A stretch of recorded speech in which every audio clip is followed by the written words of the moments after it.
جیسا کہ آپ کے علم میں ہے کہ ہمارے درس قرآن میں سورہ واقعہ چل رہی ہے اور آج اس کا 11واں درس ہے۔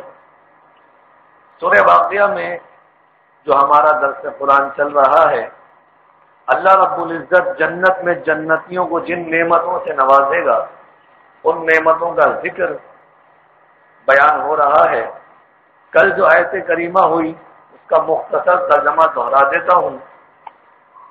اللہ رب العزت نے ارشاد فرمایا، بسم اللہ الرحمن الرحیم، وَأَصْحَابُ الْيَمِينِ مَا أَصْحَابُ الْيَمِينِ، اور داہنی طرف والے کیسے ہیں؟ داہنی طرف والے یعنی سیدھے ہاتھ والے کیسے ہیں؟ سیدھے ہاتھ والے۔ کہ سیدھے ہاتھ والوں کی شان بیان ہو رہی ہے۔ کیا شان ہے سیدھے ہاتھ والوں کی؟ جنہیں نامہ اعمال سیدھے ہاتھ میں ملے گا، جو عرش کے سیدھی جانب کھڑے ہوں گے، جو آدم علیہ السلام کے سیدھی جانب کھڑے ہوں گے۔ کیا شان ہے ان سیدھے ہاتھ والوں کی؟ اللہ رب العزت جنت میں انہیں ایسے باغوں میں ٹھہرائے گا کہ صدر مخدود کے بے کانٹوں کی بیریوں میں، کہ وہاں جو بیری کا درخت ہے اس میں کانٹے نہیں ہیں، بلکہ جہاں کانٹے ہوتے ہیں دنیا میں بیری کے درخت میں کانٹے ہوتے ہیں، لیکن جنت میں جو بیری کا درخت ہے اس کے کانٹوں کی جگہ سے بھی اللہ رب العزت نے پھل نکال دیا ہے۔ پھر صدر مخدود بیری کے درخت ہیں، وَطَلْحٍ مَنْضُودٍ، اور کیلے کے گچھوں میں، یعنی کیلے بھی ہیں، کیلے کے باغ بھی ہیں۔ اس کا ایک شان نزول تھا، وہ بھی میں نے آپ کو بتایا تھا، یعنی بیری کے درخت اور کیلے کے گچھوں کا باغ بھی بیان فرمایا۔ وَظِلٍّ مَمْدُودٍ، اور ہمیشہ کے سایوں میں، ہمیشہ کے سایوں میں آقا علیہ السلام نے فرمایا کہ جنت میں ایک درخت ایسا بھی ہے کہ اگر سوار 100 سال تک اس کے سائے میں سواری کرتا رہے تب بھی اس کا سایہ ختم نہیں ہوگا، اتنا گھنا درخت ہے۔ پھر میں نے آپ کو اس پر ایک حدیث بھی بیان کی تھی کہ حضرت ابن عباس رضی اللہ تعالی عنہ اس کو مروی کرتے ہیں، روایت کرتے ہیں کہ جنت میں جنتی ایک تنے والے درخت کے نیچے بیٹھے ہوئے باتیں کریں گے۔ کون سی باتیں؟ وہ کھیل کو یاد کریں گے جو دنیا میں کھیلا کرتے تھے، یعنی جنت میں بیٹھ کر دنیا کے کھیل کو یاد کر رہے ہیں کہ یار ہم دنیا میں کھیلا کرتے تھے، فلاں کھیل کھیلتے تھے۔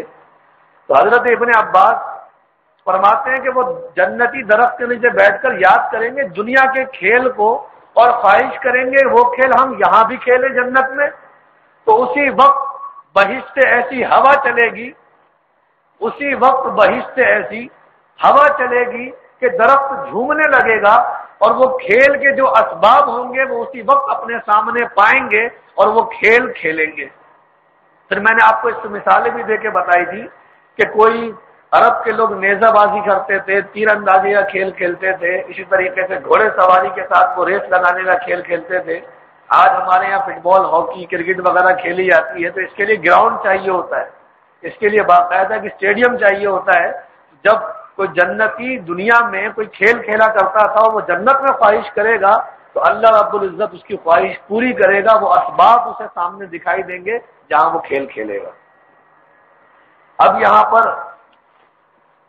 آیت کریمہ ہے، یہی آج کا درس ہے، وَمَاءٍ مَسْكُوبٍ، اور ہمیشہ جاری پانی۔ ماں کہتے ہیں پانی کو، اور مسکوب کے معنی ہے نہ رکنے والا، نہ ختم ہونے والا پانی، ہمیشہ جاری رہنے والا پانی۔ اب یہ پانی جاری کیسے ہوگا؟ آپ نے دنیا میں دیکھتے ہیں کہ جہاں پہاڑ سے ایک چشمہ بہتا ہوا آ رہا ہے تو وہ ایسے جب گزر رہا ہے تو جس راستے سے وہ گزر رہا ہے وہ راستے میں کھائی ہے، گھاٹیاں ہوتی ہیں، ذرا نچلا ہوتا ہے وہ حصہ جہاں سے پانی گزر رہا ہے، اور اس کے اس طرف بھی ہموار زمین ہوتی ہے، اس طرف بھی ہموار زمین ہوتی ہے، لیکن جہاں سے پانی گزرتا ہے وہ ذرا نیچا ہوتا ہے، گھائیوں میں ہوتا ہے۔ ذرا بات سمجھ میں آ رہی ہے؟ وہ ذرا نچلا ہوتا ہے۔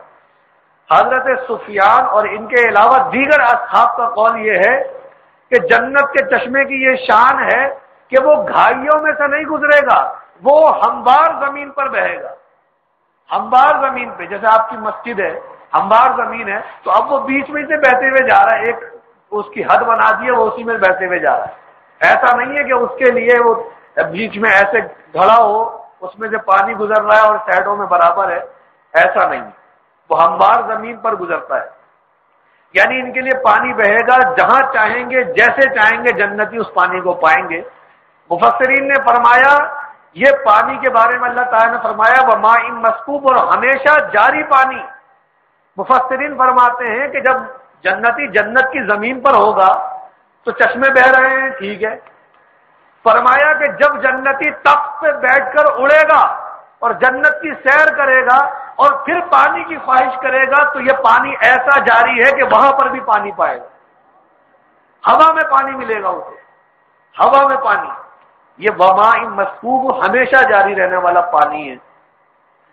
اللہ تعالیٰ نے پانی کے ذکر کے بعد میوے کا ذکر فرمایا وَفَاكِهَةٍ كَثِيرَةٍ، فاکہہ میوے کو کہتے ہیں، کثیرہ مانے بہت، قلیل مانے تھوڑا، قلیل کے معنی تھوڑا ہوتا ہے، کثیر کے معنی بہت۔ وَفَاكِهَةٍ كَثِيرَةٍ، اور بہت سے میوے، بہت سے میووں میں۔ اب یہاں پر میوہ کہہ کے اللہ تعالیٰ نے انواع و اجناس سب بیان کر دی، یعنی کثرت سے پھل ہوں گے جنت میں، کثرت سے پھل ہوں گے۔ تو کسی کے دل میں اب یہ بات نہ آئے کہ جب وہ کھاتا رہے گا، 1 سال تک کھاتا رہے گا پھلوں کو، 2 سال تک، 1000 سال تک، 1,00,000 سال تک، 1 کروڑ سال تک، 1 ارب سال تک، 1 خرب سال تک، تو کہیں جنت کے پھل خالی نہ ہو جائے، جنت خالی نہ ہو جائے، کیونکہ وہ کاشتکاری تو کر ہی نہیں رہا، وہ تو صرف کھانا ہے، کھا رہا ہے۔ اللہ رب العزت نے فرمایا وَفَاكِهَةٍ كَثِيرَةٍ، اور بہت سے میوے ہیں لا مقطوعۃ ولا ممنوعہ، جو نہ ختم ہوں گے نہ روکے جائیں گے۔ ایسا نہیں ہے کہ تم کھاتے جا رہے ہو تو تمہارے ذہن میں یہ بات آ رہی کہ یہ میوے ختم ہو جائیں گے، سارا باغ ختم ہو جائے گا، نہیں، لا مقطوعۃ، نہ وہ ختم ہوں گے، ولا ممنوعہ، اور نہ روکے جائیں گے۔ اب لا مقطوعہ کو سمجھ لیں، مفسرین نے فرمایا نہ ختم ہوں گے، نہ کسی بھی وقت دنیاوی میوے جات کی طرح کم ہوں گے، کہ جس طرح دنیا میں فصل کاٹ دی جاتی ہے، پھل اتار لیا جاتا ہے، آم کا موسم آتا ہے دنیا میں، دھڑا دھڑ 3-4 مہینے آم اتار لیا، اور جب موسم چلا گیا تو آم غائب، دنیا میں ایسا ہوتا ہے۔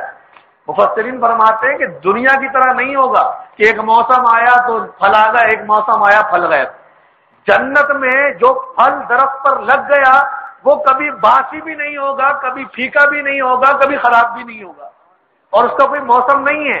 مفسرین نے فرمایا جنتی جنت کے درخت سے وہ پھل توڑے گا اور اسی جگہ دوسرا پھل پائے گا، پھل میں کمی بھی نہیں آئے گی۔ لا مقطوع، جو نہ ختم ہوں گے، ولا ممنوع، ممنوع کہتے ہیں نا، آپ کہتے ہیں بھائی علاقہ ممنوع ہے، یہ اس جگہ جانا منع ہے، علاقہ ممنوع جو فوجیوں کے علاقے میں جگہ جگہ لگا ہوا ہوتا ہے، علاقہ ممنوع، ممنوع کے معنی نہ روکے جائیں۔ اب یہاں ممنوع کی تفسیر میں مفسرین فرماتے ہیں اللہ تعالیٰ نے فرمایا ولا ممنوع، اور نہ روکے جائیں، اس کا کیا مطلب ہے؟ اس کا مطلب یہ بیان کرتے ہیں مفسرین کہ جنتی کو یہ خدشہ نہیں ہوگا کہ یہ پھل مجھے کھانا ہے تو میرے پاس پیسے تو ہیں ہی نہیں، میں کیسے خرید کے کھاؤں گا، یہ خدشہ بھی نہیں ہوگا۔ دوسرا خدشہ یہ بھی نہیں ہوگا اسے کہ یار یہ دیوار پھیلان کے اس باغ میں جانا ہے۔ دنیا میں ہوتا ہے کہ باغ تو بہت شاندار ہے لیکن ہم دیوار کے اس طرف ہیں، اگر اس طرف پھیلان کے جائیں گے تو اس میں تکلیف ہے۔ دیوار پھیلانے میں یہاں پہ شیشے بھی لگائے ہوئے ہوتے ہیں، لوگوں نے جھاڑیاں لگائی ہوئی ہوتی ہیں کہ کوئی کودے نہیں پھل چوری کرنے کے لیے، تو جنت میں ایسا بھی کچھ نہیں ہے۔ ولا ممنوع کا مطلب ہے ان پھلوں کو کھانے کے لیے جنتی کے لیے کوئی روک نہیں ہے، کوئی ایسی آڑ نہیں ہے جس سے وہ جنتی پھل کھانے میں سوچے گا، ایسا کچھ بھی نہیں ہے۔ نہ قیمت دینی ہے اسے، اور نہ کوئی بیچ میں آڑ ہے، کوئی دیوار ہے، کوئی خاردار جھاڑیاں لگائی ہوئی ہیں، ایسا کچھ بھی نہیں ہے۔ مفسرین نے فرمایا کہ جنتی جنت پر چڑھ کے نہیں کھائے گا، جنتی صرف خواہش کرے گا کہ یہ پھل میں نے کھانا ہے، وہ پھل کی ڈالی خود منہ کے قریب آئے گی، وہ کھا لے گا، خود جھک جائے گی، ہونٹوں کے قریب آئے گی، وہ کھائے گا، حتیٰ کہ اس کا دل چاہے گا میں کھڑے کھڑے نہیں، میں بیٹھے بیٹھے کھاؤں، تو وہ اور جھک جائے گی، بیٹھ کے کھا لے گا۔ وہ کہے گا میں لیٹے لیٹے کھاؤں، تو وہ اور جھک جائے گی، وہ لیٹ کے کھا لے گا۔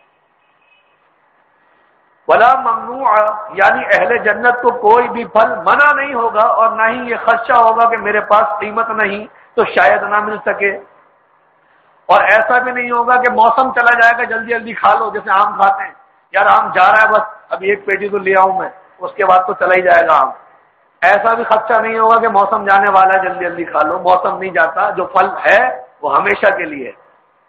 پھر اللہ تعالیٰ نے جب فاکہہ کی کثرت بیان کر دی تو پھر اللہ تعالیٰ نے فرمایا وَفُرُشٍ مَرْفُوعَةٍ، وَفُرُشٍ مَرْفُوعَةٍ، اور اونچے بچھونوں میں، اونچے بچھونوں میں۔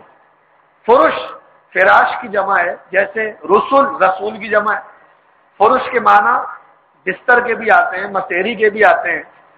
مفسرین نے فرمایا کہ حضرت علی کا فرمان علی شان ہے، یہاں فرش سے مراد مسیریوں پر بچھائے ہوئے بستر ہیں، مسیریوں پر بچھائے ہوئے بستر ہیں جن کی بات اللہ تعالیٰ بیان کر رہا ہے، وہ فروش مرفوع، اور اونچے بچھونوں میں۔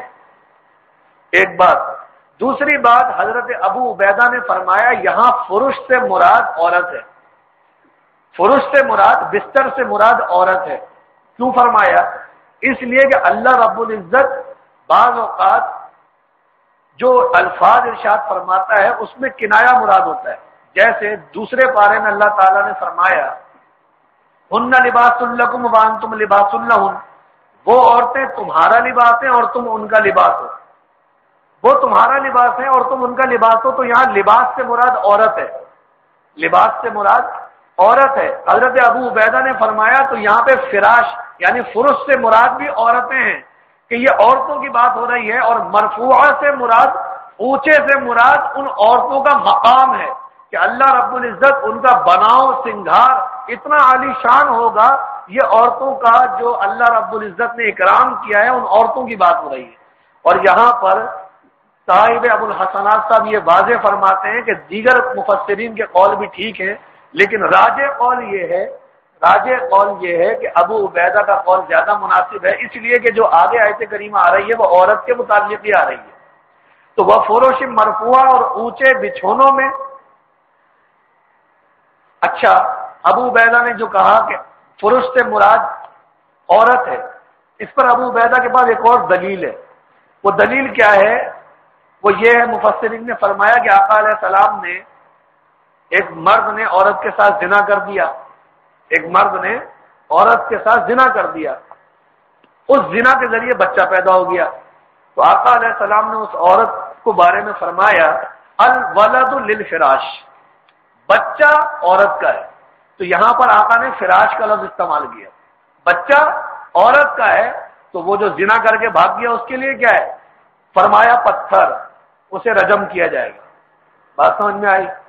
تو مفسرین یہ فرماتے ہیں کہ آقا علیہ السلام نے فرمایا الولد للفراش، تو فراش سے آقا علیہ السلام نے کنایا کیا عورت کا، یعنی بچہ جو ہے وہ عورت کے لیے ہے، اور مرد جو ہے جو زنا کر کے بھاگ گیا اسے رجم کر دیا جائے گا پتھر مار کر۔ تو یہاں پر ابو عبیدہ کی بات دلیل پکڑتی ہے کہ یہاں پر فرش سے مراد عورت ہی ہے، اس لیے کہ اگلی آیت کریمہ میں عورت کا ذکر ہے۔ اللہ تعالیٰ نے فرمایا انا انشأناہن انشاء، انا انشأناہن انشاء، بے شک ہم نے ان عورتوں کو اچھی اٹھان اٹھایا، بے شک ہم نے ان عورتوں کو اچھی اٹھان اٹھایا۔ ترجمہ اعلی حضرت، بے شک ہم نے ان عورتوں کو اچھی اٹھان اٹھایا۔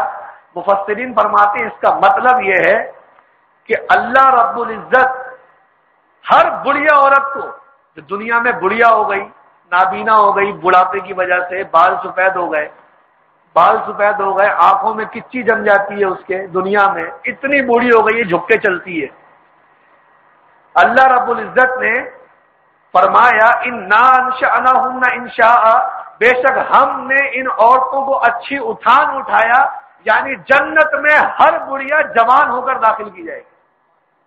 بات سمجھ میں آئی؟ جنت میں ہر بڑھیا جوان ہو کے داخل کی جائے گی۔ اب یہاں پر ایک اور بات سمجھ لیں کہ آقا علیہ الصلوۃ والسلام حضرت عائشہ صدیقہ کے ہمراہ اس روایت کو حضرت حسن بیان فرما رہے ہیں کہ بنو عامر قبیلے سے ایک عورت آئی، بنو عامر قبیلے سے آقا علیہ السلام کے پاس ایک عورت آئی، حضرت عائشہ صدیقہ موجود تھی۔ جب وہ عورت آئی، اور وہ عورت تھی بڑھیا، وہ عورت آئی اور عرض کی یا رسول اللہ آپ دعا فرمائیں کہ اللہ مجھے بہشت میں داخل کرے، جنت میں داخل کرے۔ تو آقا علیہ السلام نے فرمایا بڑھیا جنت میں نہیں جائے گی، بڑھیا جنت میں نہیں جائے گی۔ تو بولنے کا یہ کیا؟ تو حضرت آقا علیہ السلام نے حضرت عائشہ سے فرمایا اس کو خوشخبری سنا دو، اس بڑھیا کو خوشخبری سنا دو کہ ہر بڑھیا جنت میں جوان کر کے داخل کی جائے گی۔ بڑھیا جنت میں نہیں جائے گی کا مطلب یہ ہے کہ آقا علیہ السلام نے اشارہ دیا تھا کہ جنت میں بڑھیا تھوڑی ہوگی، ہر عورت جوان کر کے داخل کی جائے گی۔ اور پھر آقا علیہ السلام نے یہی آیت کریمہ تلاوت کی، انا انشأنہن انشاء، بے شک ہم نے ان عورتوں کو اچھی اٹھان اٹھایا، اچھی اٹھان اٹھایا۔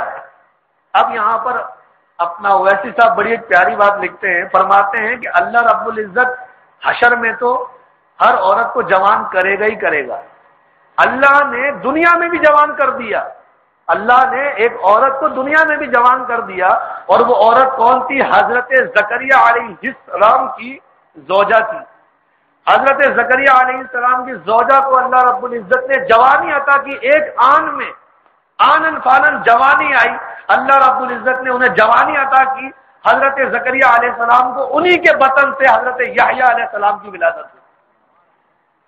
بڑھاپا آ گیا تھا نا، بڑھاپے میں عورتیں بانجھ ہو جاتی ہیں، عورتیں بانجھ ہو جاتی ہیں، تو اللہ رب العزت نے انہیں جوانی عطا کی۔ حضرت زکریا علیہ السلام کو انہی زوجہ سے بیٹا عطا فرمایا، اور بیٹا بھی کون؟ نبی حضرت یحییٰ علیہ السلام۔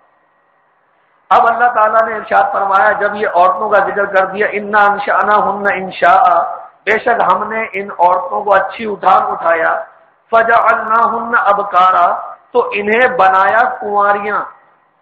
نہ صرف اللہ بڑھیا کو جوانی لوٹائے گا، بلکہ جو پردہ بکارت اس کا دنیا میں پھٹ چکا ہے وہ بھی سالم ہو جائے گا۔ یہ بڑی زبردست گفتگو ہے، اس کے آگے والی بھی انشاءاللہ عز و جل کل بیان کروں گا۔ وآخر دعوانا الحمدللہ رب العالمین۔